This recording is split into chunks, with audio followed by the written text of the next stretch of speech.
Rachelle McCloud. I'm a licensed clinical social worker and emotional wellness coach and mental health therapist. There we go. I help people do the brain work for resolving symptoms of anxiety, depression, and traumatic stress. And I really help people use the brain's brilliance, mastery, and natural function to heal. And so recently I have a YouTube channel. You might be watching this video on YouTube. And someone asked a question after watching a few videos. Why why can't the nervous system regulate itself naturally? Why does it have to be push started? And I said, that's a complex question. I'm going to make a video about this. And so that's what we're talking about today. That I'm answering that question from my perspective, from a very functional perspective. And because I like brain function to get the outcome of results, resolving symptoms and making them go away and replacing them with healthy brain function. So the title of today is Why Can't the Nervous System Calm and Regulate Naturally? And why must it be push started? So we're going to explore this. And I want to start by talking about brain function. I'm going to make this as easy to understand as possible. This is my geek space, but I can't hang with the geeks. So I'm going to tell you some stories about this.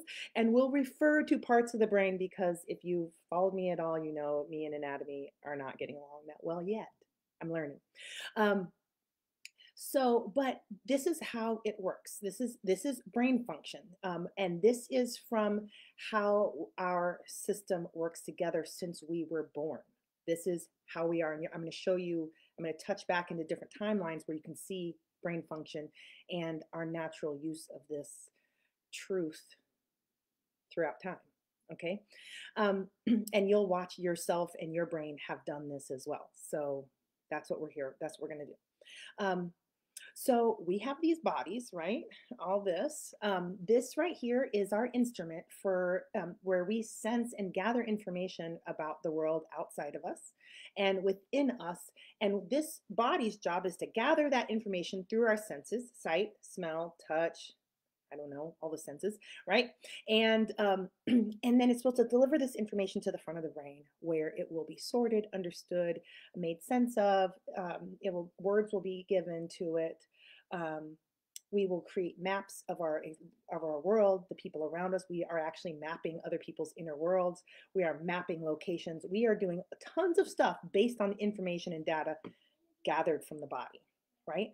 When this process is flowing, we are learning and growing, and this is how our body creates health and wellness. Our mind-body system creates health and wellness. However, there's other parts of our brain along this flow that need to be understood. Right here, right at the top of the brainstem is a survival system. It's the limbic system, the hippocampus, all these things that's designed to keep our physical body alive. It's designed for survival. So I'm going to refer to all of this stuff as the survival system. And this part of the brain is serious about its job.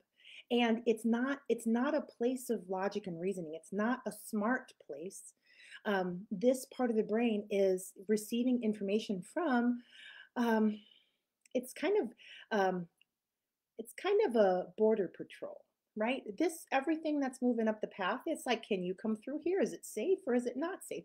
Anything that tells me that we're not safe, I'm switching gears and going into a survival state. And that part of the brain can override everything. And if you can understand, there are two paths up here. You can go through the processing path, which everything lands nicely in the prefrontal cortex. All the players are coming together. They're having some high level stuff happening in there. And there's the other path of survival. And so once the survival path is initiated, it's like, shut up, everybody who's not a special in survival, and follow my instructions, let's go. And then we start fight, flight, freeze, faint, or fawn. We don't get a choice about this. This part of the brain is not a choice center.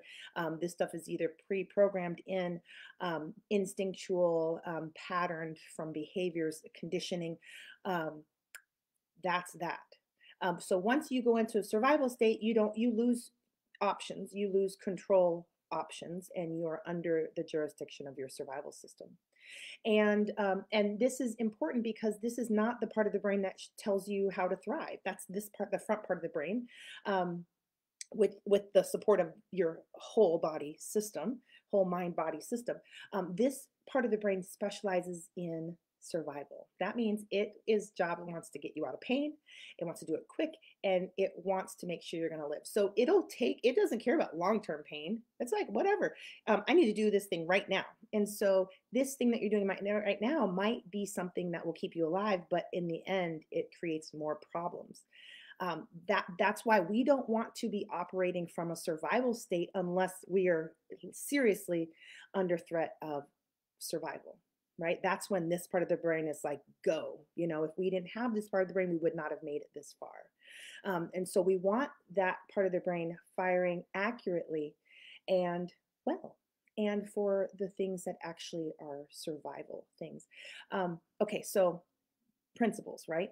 So we're kind of getting to know the survival system. What happens when the body is sending up information that it has gathered from every moment, or every moment in the now? Stay with me. When it's so, if this information is positive, registers as positive or neutral, like happiness and joy, it just jumps through the process. Like, right, the survival system's like, oh, nothing to see here, we're all good, things are good, right? And so it just goes through this at lightning speed because it's running on the electrical pathways. So it's just zip, zip, zip. This is one of the reasons why it's very difficult to hang on to positive emotional states.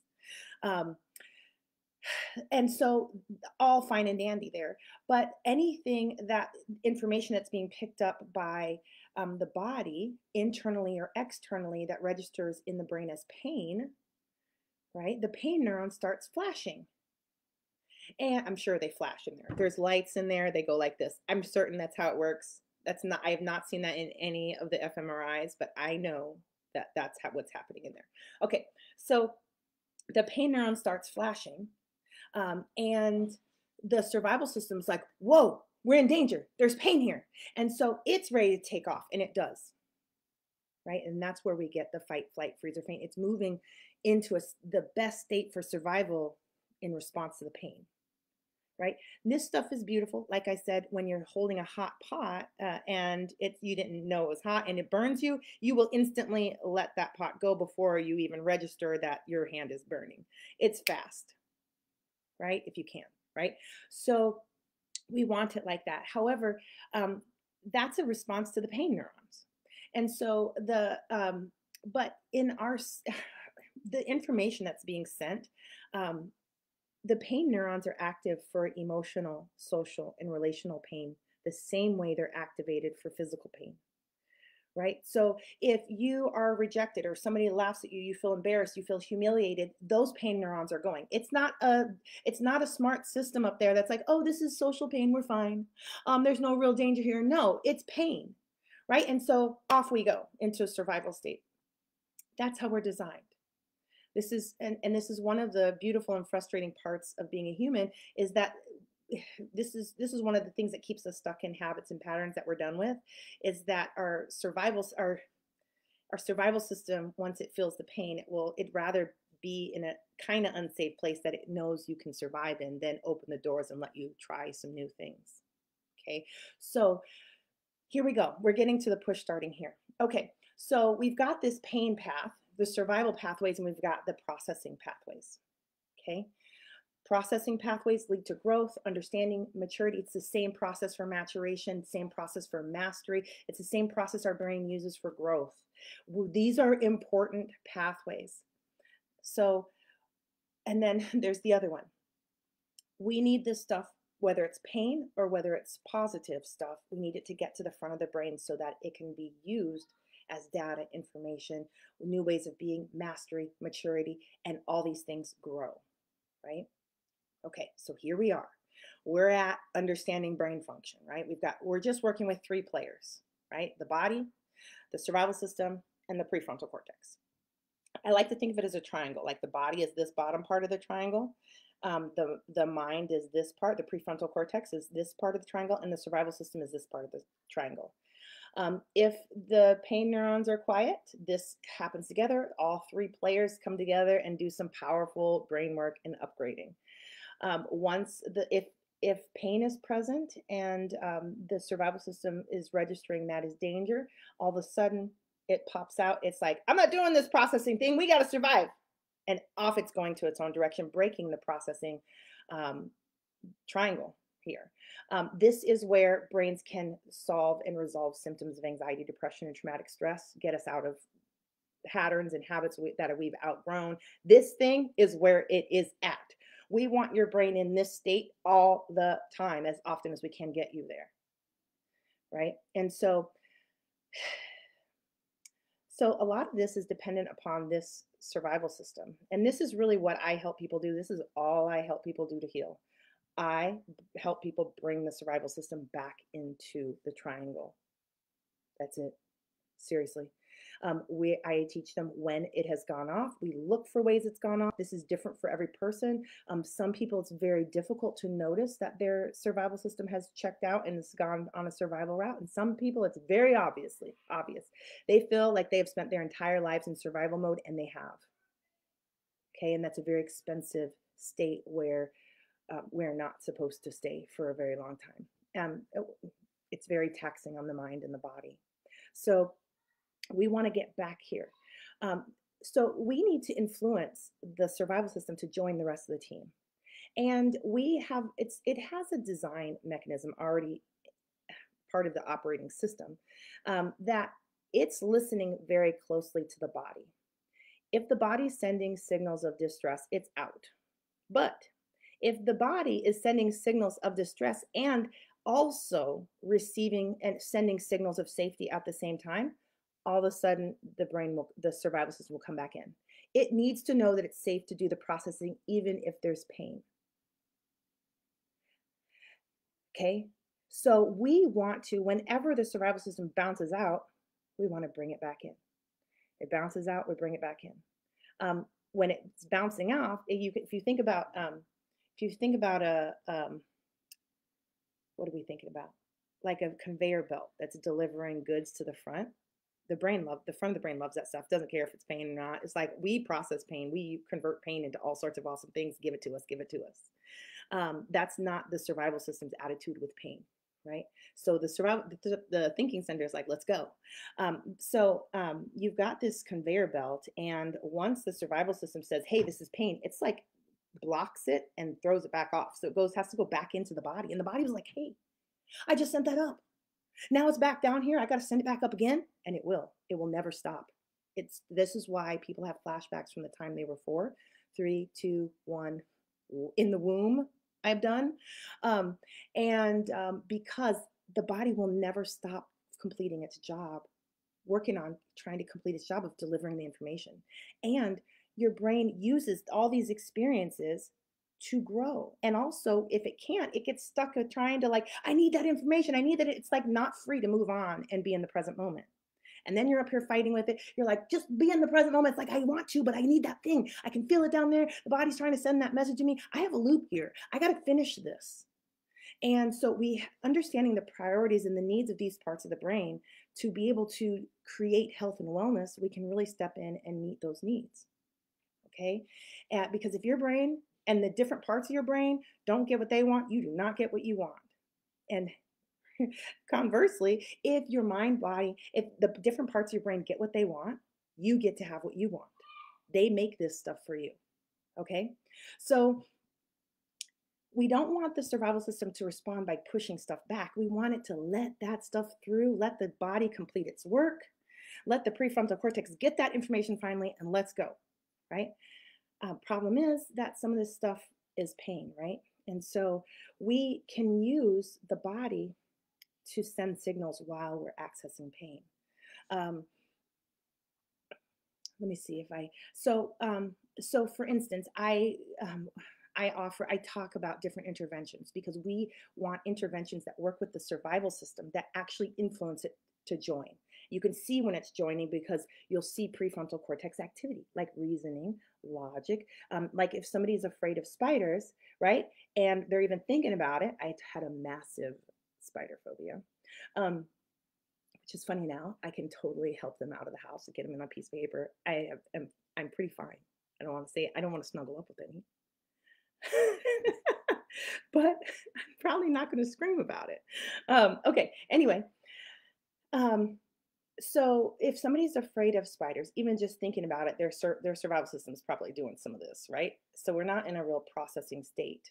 Um, if we can have them think about the spiders, start bringing their mind body into um, contact, mental contact with this object of terror, we can actually um, we can actually then use an intervention that impacts this survival system and bring it back into processing, and the fear of the spider will get processed.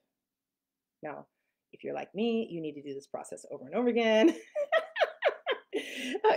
Which is what happened. We like each time we use an intervention, and my interventions are like 30 seconds to 2 minutes. We're getting that much of the information through. So we're kind of holding the door open for the body to kind of do. And once we stop the intervention, the survival system's likely to just bounce back out if there's more pain present. It needs help to complete the process. Okay, that's actually how it's designed. It's designed to use the body to decide if we're safe or not safe. And so I teach some specific interventions on this, but let's dial this back to being a newborn, okay?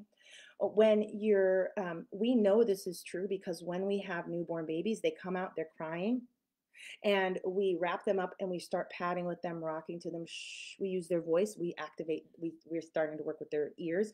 We are engaging their senses in safety conversations, right? Because that part of the brain does not care how many times you tell it it's safe. Its native language is not words. It does not care. And what it's listening for is the sounds. It's listening for the type of touch. It wants to grab onto something that it can hear and sense and register we're safe. And once that happens, even though there's new scary things like oxygen now here for a newborn, it will come together and process that, and the whole mind body system will begin to create safety. You will watch the newborn begin to slow down with the crying and eventually come into a place of calm and peace. That's how nervous systems work. Fast forward, if you have a child who falls down and scrapes their knee, pain is flooding the system, right? They're crying. And you go over there and you say, shh, it's okay. Or I don't know what you say, but it doesn't matter the words. It's the sounds that you're making. There are better words. I don't do word supply on this stuff because there's people that say, don't say that. So, and I think that there's truth there, but it's about the sounds that you're making. Right? So pick some good words. Find those people that give you the words. But you're patting them on the back. You're like, oh, that's tough. Whatever. You're just being there with them as they are processing. Their nervous system is processing the pain. And then when that's complete, they will come back to a state of calm. And you'll notice different children take different lengths of time because that depends on how their mind-body system processes pain and if you've got the right support on board. And parents are their children's support nervous systems regulators, right? We have parents to apply the regulations to push start the nervous system into calm and relaxation and regulation and maturity and growth. So we are push starting. Our system is designed, if it's healthy, to provide this push start. And that's required. Okay. And it's really beautiful if we can do it and if we know to do it and if we start applying that. However, many of us did not have that type of regulation from parents in childhood. If that would have happened, nervous systems, once they get that support and they complete something, they pretty much will begin to learn it themselves. All of a sudden you fall down, scrape your knee, mom's down the block because you rode your bike off a little farther than usual because you're growing. And you start regulating your own self the same way mom or dad did, right? And so you're starting to learn, can I do this myself? And maybe you can do it this much. And by the time you get to the end of the block, you get that last hug and it completes, right? That's the nervous system starting to take over and doing that function itself, right? But it was taught how to do it by the adult, right? And on the other side, if your nervous system did not get regulated, your nervous system was taught not to regulate itself by your adults, right? And so, as sad and awful as this is, it's a truth that many adults are living with. They cannot shift themselves out of survival state because it was not patterned in. Your nervous system did not learn that, nor get the practice of regulation at the age appropriate time. And so now you have to go through a appropriate development at an inappropriate time, but you still got to do it. And what's super cool is your brain is standing by to do it at any time. It's ready to go right now. All the materials in there, it just needs to be wired in, which is what I really help a lot of people do, and so that they can rebuild these things and be able to regulate themselves faster and faster, which then makes them help them become more calm and more available for what's going on in their life today. And it makes them less reactive, less. Oh, I'm going to get back on track here, but it's really, I can't express how powerful it is to have a nervous system that is regulated and that can regulate and that does not dysregulate over all these little things that it should not be dysregulating over. Like, just to hang out in your prefrontal cortex for an uninterrupted amount of time is seriously amazing, because that gives your brain time to create thriving, and your life begins to look like somebody who's thriving lives there. And your brain can customize all these things to you. My client today said that it's like my brain it's like it's a Cadillac now. It's like smooth, and the seats are cushy and they fit me. It's like my brain was pretty much a hoopty before. It didn't work very well. It wasn't comfortable. It wasn't getting from here to there. And now it's like it's running nicely. There's some hydraulics in there. They're going over bumps and they're barely noticing them, right? That's what we want your nervous system to be doing. That makes you so much more available for the good things in life, the tender moments, seeing things that you can appreciate more. When you're in a survival state, you're not stopping to smell the roses. You are trying to get to a safe place, right? And so to take that out of your life more and more, all of a sudden you're walking around, you're noticing things you have never noticed before, inside your world and outside your world. Also, one of the other things about this is once your system can regulate, you begin to trust that it's okay to feel some things. It's okay for me to be sad. I'll be fine. Pretty soon I won't. Or I'm going to use this stuff for this, this, and this, and on insights, and I'll be able to advise myself. And that inner critic becomes that's not supposed to be there. That's a sign of wounding. And as your this system heals or it completes, as all this information leaves the body and gets to the front of the brain and then gets restored and reprocessed and creates new ways of being, one of the things it does is it really transforms this into what it's supposed to be, which is an inner helper, a guide, right? um so there's so much awesomeness in this feature. It's not just about getting rid of symptoms. It's about creating deep health and wellness that you can rely on and trust, and like some deep rich soil that you can flourish and unfold into life with and become open, right? So let's go back. So what you'll notice, I'm going to go back to the question, why can't the nervous system calm and regulate naturally? Why can't it do that for itself? And why must it be push started? Okay, so you're seeing it has to be push started. That's how we're designed. Something has to engage it and walk it through a regulating dance using the body. If this doesn't occur, you will watch the body shift itself into efforts to regulate itself. And not the body won't do it. The whole mind body system does it. The survival system will do it. Because the survival system knows, like, whoa, we are in a survival state. This is also a threat to the system to remain in a survival state for a long amount of time. It's expensive, emotionally, neurologically, chemically, vitamins and minerals. You deplete these, okay? So you'll see your survival system try to get you into a regulated state, okay? And what you will notice is it will use the body to do this. You might be like, why can't I stop doing this, this, or that? And I will tell you, it's because your survival system is trying to push you into a healing state. It's trying to push you into a place where it can receive the messages of, it's safe now, you can go ahead and calm down. And it's probably your survival system found this in early childhood or in your early teen years, found these strategies. And so you're like, can't I get out of this? Can't I grow past this? And what I'll tell you is, no, that's not true.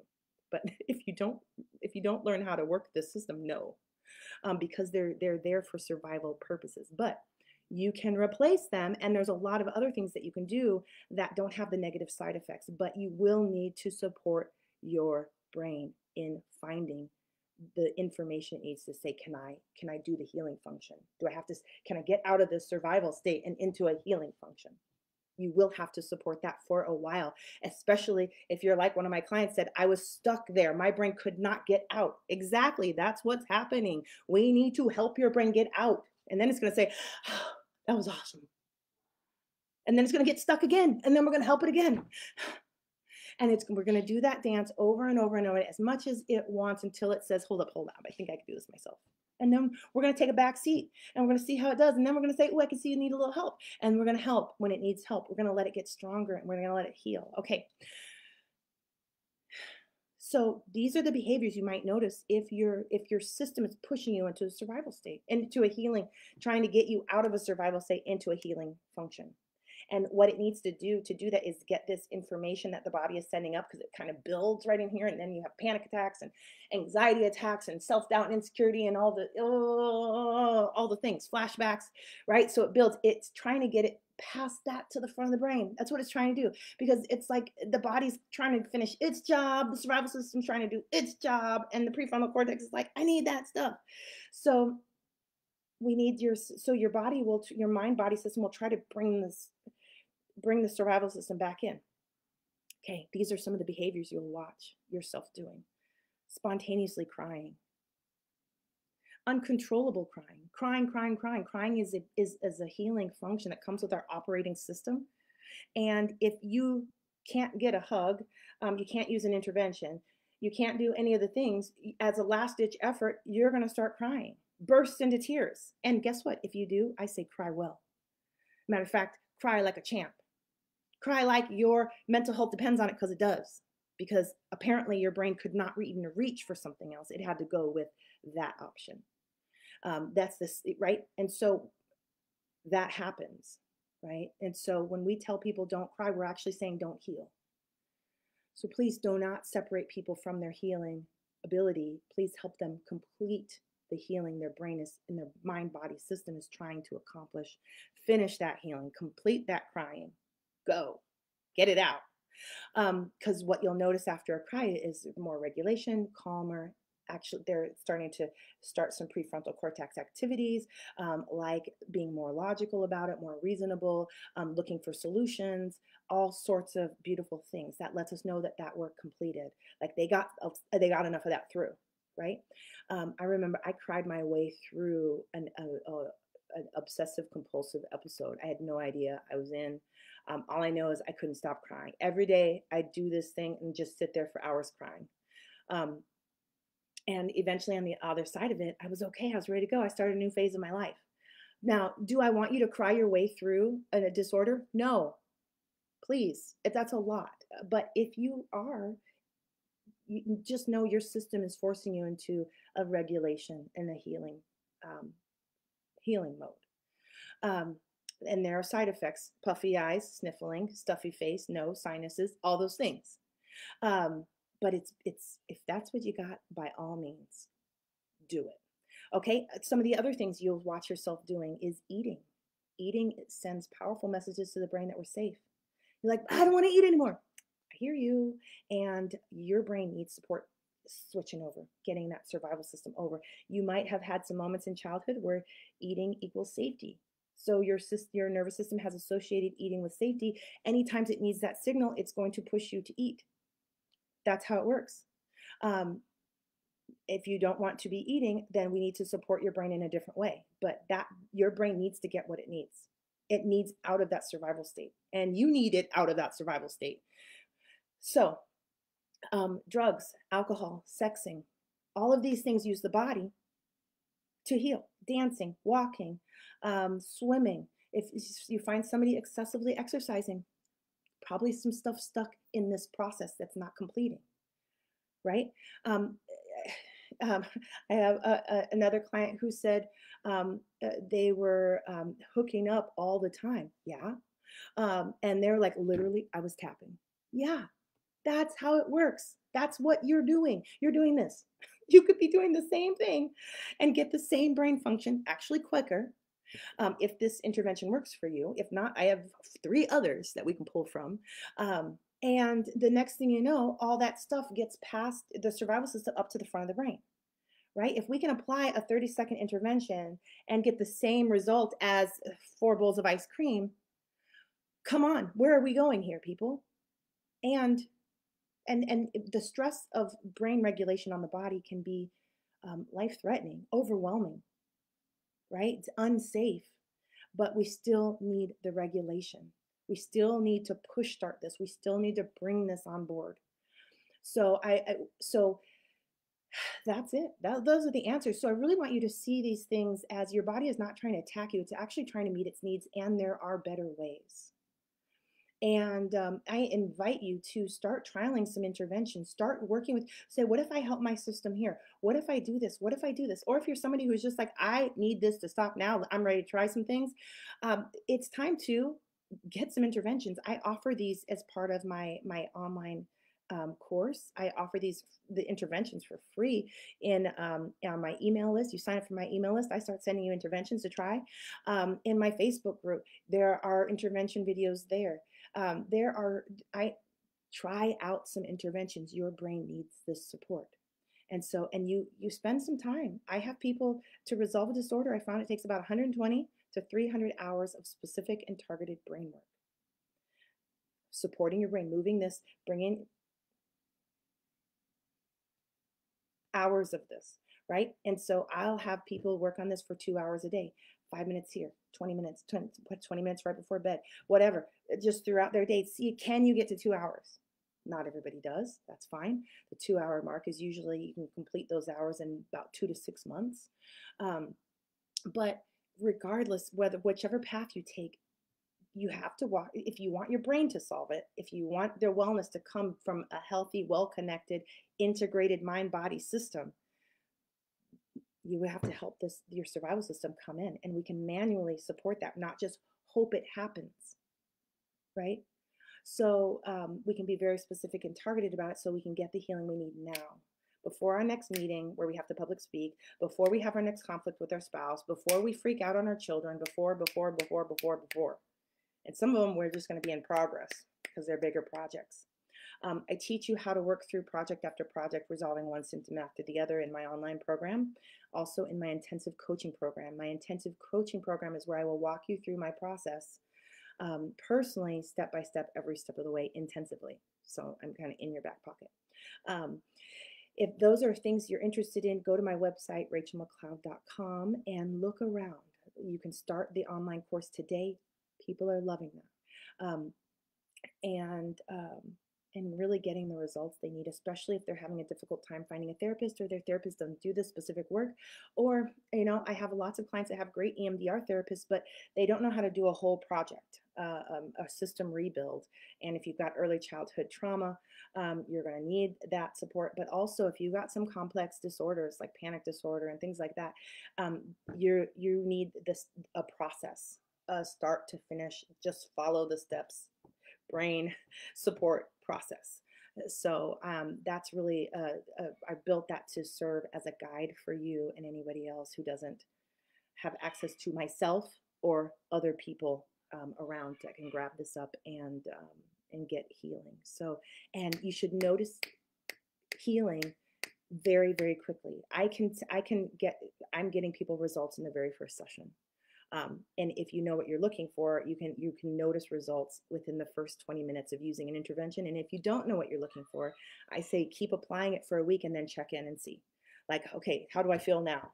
Because you might not be able to notice the nuances of brain function like I am trained to do, and as I've trained myself to do, and others. So when you're just beginning, you might not know what you're looking for. So I'd say give it a bigger chunk, and then look back and see if you've noticed things like you're feeling calmer, you're talking slower, you're making new choices. Like that's a sign that's what the body and mind does with all this stuff, even the stuff that's the most painful. It's like only your survival system's afraid of it. Your prefrontal cortex isn't, right? I don't even know if our body is, but it feels like it is because how it hits the pain neurons. And but really, we want to get that to the front of the brain, get that pain pulled out of there and converted into stuff that you can use to grow and heal and connect and be present and intimate with yourself and others. So that's it from Rachel. That's why I encourage you, push start that process. Get it push started. Get it moving, get it some practice, get it up and running, and watch what happens when that thing is working well for you. Okay? All right, till we meet again, take care.